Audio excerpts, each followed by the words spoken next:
Hola, buenos días y que el Señor les bendiga. La lección del día martes se titula El libro del pacto. Al igual que el libro de Levítico, Deuteronomio o el libro del pacto no avanza realmente históricamente, sino que se lleva a cabo en su totalidad en un lugar y en algo más de un solo mes.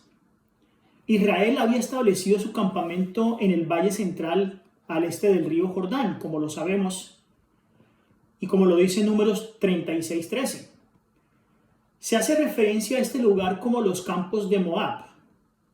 Allí habían pasado casi 40 años desde que los israelitas habían salido de Egipto. El libro de Deuteronomio se centra en acontecimientos que se llevaron a cabo en las semanas finales de la vida de Moisés. El acontecimiento principal fue la comunicación que tuvo verbal de la revelación divina de Moisés al pueblo de Israel. Los únicos dos acontecimientos registrados aparte de este fueron, número uno, cuando Moisés registró la ley en un libro y la comisión que le dio a Josué como nuevo líder de Israel. Y el número dos, la contemplación de la tierra de Canaán por parte de Moisés desde el monte Nebo y su muerte. Los destinatarios originales de Deuteronomio, tanto en sus discursos como en sus escritos, fue la segunda generación de Israel. Esa generación entera de 40 a 60 años de edad, obviamente a excepción de Josué y Caleb, quienes eran ya mayores, habían nacido en Egipto y habían participado como niños o como jóvenes en el Éxodo. Los que tenían menos de 40 años de edad habían nacido y habían sido criados en el desierto. Estos dos grupos constituían la generación que se encontraba a punto de conquistar la tierra de Canaán bajo el liderazgo de Josué, 40 años después que habían ya dejado Egipto. El libro del pacto, que es en lo que se centra la lección de hoy, nos dice que el Señor iba a cumplir sus promesas del pacto con ellos. No obstante, ahora ellos están comprometidos a cumplir su parte del trato. Y Él os anunció, dice el texto bíblico, su pacto, el cual os mandó poner por obra. ¿Cuál es el pacto que Dios mandó poner por obra?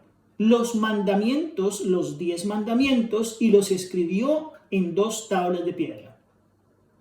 Hay 2 errores contra los cuales los hijos de Dios particularmente deben guardarse en forma muy especial. El número 1 es el fijarnos en nuestras propias obras, es decir, confiando en algo que podemos hacer para ponernos en armonía con Dios. Porque el que procura llegar a ser santo mediante sus esfuerzos por observar la ley, está procurando una imposibilidad. Todo lo que el hombre puede hacer sin Cristo está contaminado de egoísmo y de pecado. El segundo error, y que es opuesto, no menos peligroso, consiste en sostener que la fe en Cristo exime a los hombres de guardar la ley de Dios, y que en vista de que solo por la fe llegamos a ser participantes de la gracia de Cristo, nuestras obras no tienen nada que ver con nuestra salvación. Pero por otro lado, las obras son el resultado de mi fe en Dios. Es decir, las obras son el resultado de mi fe que he puesto en mi Salvador y no es la forma de ganar puntos con Dios. La obediencia no es un mero cumplimiento externo, sino un servicio de amor a Dios. Es decir, yo obedezco sus mandamientos porque amo a Dios. La ley de Dios es una expresión de la naturaleza de su amor, de que es excesivamente dada por su autor. Es la personificación del gran principio del amor y es por lo tanto el fundamento de su gobierno tanto en los cielos como en la tierra. Si nuestros corazones están renovados a la semejanza de Dios, si el amor divino está implantado en el alma, ¿no se cumplirá la ley de Dios en nuestra vida entonces? ¿Cómo no vamos a guardar los 10 mandamientos si Dios está en nosotros? Cuando el principio del amor es implantado en el corazón, cuando el hombre es renovado a la imagen del que lo creó, se cumple en él la promesa del pacto entre Dios con nosotros. que dice: pondré mis leyes en su corazón y también en su mente las escribiré, dice Dios. La obediencia a Dios, es decir, el servicio y la lealtad que se rinden por amor, es la verdadera prueba del discipulado. ¿Quieres ser discípulo de Cristo y recibir bendiciones? Haz el bien, trabaja por Él. Trabaja también por el necesitado, como Cristo lo hizo cuando estuvo con nosotros. Esa fue la misión de Cristo. Por esto dice la Escritura: este es el amor de Dios, que guardemos sus mandamientos. El que dice yo le conozco y no guarda sus mandamientos es mentiroso y no hay verdad en él. En vez de eximir al hombre de la obediencia, la fe, y solo la fe, hace partícipes a todo el ser humano de la gracia de Cristo, y por ende nos capacita para obedecerle. Es decir, si decimos amar a Dios y no guardamos sus mandamientos, somos unos mentirosos, como lo dice el texto bíblico. No ganamos la salvación con nuestra obediencia, porque la salvación es el don gratuito de Dios, el cual se recibe por la fe. Pero la obediencia es el fruto de la fe. Sabéis que Él fue manifestado para quitar los pecados, y en Él no hay pecado. He aquí la verdadera prueba. Si moramos en Cristo, si el amor de Dios está en nosotros, nuestros sentimientos, nuestros pensamientos, nuestros designios, nuestras acciones estarán en armonía con la voluntad de Dios. Según se expresa en los preceptos de su santa ley, que dice: hijitos míos, no dejéis que nadie os engañe, el que obra justicia es justo así como Él es justo. La llamada fe en Cristo, que según se sostiene hoy en día en algunos grupos religiosos, exime a los hombres de la obligación de obedecer a Dios. No es fe, sino presunción. Por gracia sois salvos por medio de la fe, mas la fe no tuviese obras, es de suyo muerta. El Señor Jesús dijo de sí mismo antes de venir al mundo: me complazco en hacer tu voluntad, oh Dios mío, y tu ley está en medio de mi corazón. Si Cristo guardó la ley, ¿por qué nosotros no lo hacemos? ¿Quién ha dicho que no hay que guardarla? Y cuando estaba por ascender al cielo, recuerden ustedes, después de haber sido crucificado, en esos 40 días después que Él estuvo con sus discípulos, y aun cuando ciertos grupos religiosos dicen que en la cruz quedaron todos los preceptos y las leyes, dijo Cristo cuando se iba a ir: yo he guardado los mandamientos de mi Padre y permanezco en su amor. Es muy claro, porque nos dice que la ley quedó abolida sin Cristo. La ratificó. Cristo la ratificó antes de ir al cielo. La Escritura afirma, y en esto sabemos que le conocemos a Él si guardamos sus mandamientos. El que dice que mora en Él, debe también Él mismo andar así como Él anduvo. Pues que Cristo también sufrió por vosotros, dejándonos ejemplo para que sigáis en sus pisadas.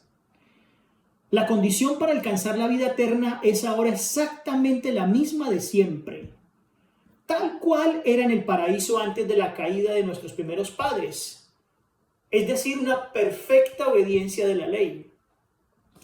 Antes que Adán cayese, le era posible desarrollar un carácter justo por la obediencia a la ley de Dios, mas no lo hizo, y por causa de su caída tenemos una naturaleza pecaminosa, y no podemos hacernos justos a nosotros mismos.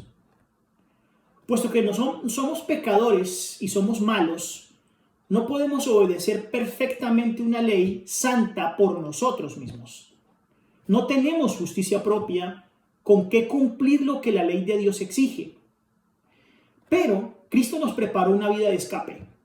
Vivió en esta tierra en medio de pruebas y tentaciones como las que nosotros tenemos que arrastrar. Sin embargo, su vida fue impecable. Murió por nosotros y ahora ofrece quitar nuestros pecados y vestirnos de su justicia.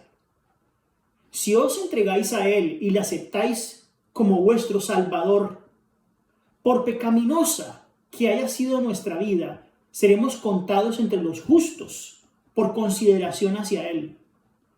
El carácter de Cristo reemplaza al nuestro. Mientras lo hagamos, Él obra en nosotros para que hagamos conforme a su beneplácito. Así podremos decir: Aquella vida que ahora vivo en la carne, la vivo por la fe en el Hijo de Dios, el cual me amó y se dio a sí mismo por mí. Así dijo el Señor a sus discípulos: no sois vosotros quienes habláis, sino el Espíritu de vuestro Padre que habla en vosotros. De modo que si Cristo obra en nosotros, manifestaremos el Espíritu que manifestó Cristo Jesús. Hay personas que han conocido el amor perdonador de Cristo y desean realmente ser hijas de Dios, pero reconocen que su carácter es imperfecto y su vida es defectuosa. Y entonces propenden a dudar de si sus corazones han sido regenerados por el Espíritu Santo. A menudo tenemos que postrarnos y llorar a los pies de Jesús por causa de nuestras culpas y equivocaciones. Pero no debemos desanimarnos. Aún así somos vencidos por el enemigo. No somos desechados ni abandonados por Dios. Porque el amor que el Padre nos da, con Él desea reconciliarnos. Quiere que su pureza y su santidad sea reflejada en nosotros. Debemos orar con más fervor, creer más implícitamente. Cuando lleguemos entonces a desconfiar de nuestra propia fuerza, es entonces cuando confiaremos en el poder de nuestro Redentor. Cuanto más cerca estamos de Jesús, más imperfectos nos reconocemos, porque vemos tanto más claramente nuestros defectos a la luz del contraste de su perfección. No puede existir amor profundo hacia el Señor Jesús en el corazón que no comprende su propia perversidad. El alma transformada por la gracia de Cristo admira el divino carácter de Él. Pero cuando no vemos nuestra propia deformidad moral, estamos dando una prueba inequívoca de que no hemos visto la belleza y la excelencia de Cristo. Un espíritu mezquino y egoísta impide que los hombres den a Dios lo que es suyo. Dios ha establecido un pacto especial con los hombres. Esa es la lección de hoy, el libro del pacto. Si apartamos nuestra vida a su servicio, Él nos bendice abundantemente a tal punto que no tendremos más lugar para recibir esos dones. Muchísimas gracias por tomar unos minutos y escuchar esta corta reflexión. Que el Señor les bendiga. Nos estamos viendo.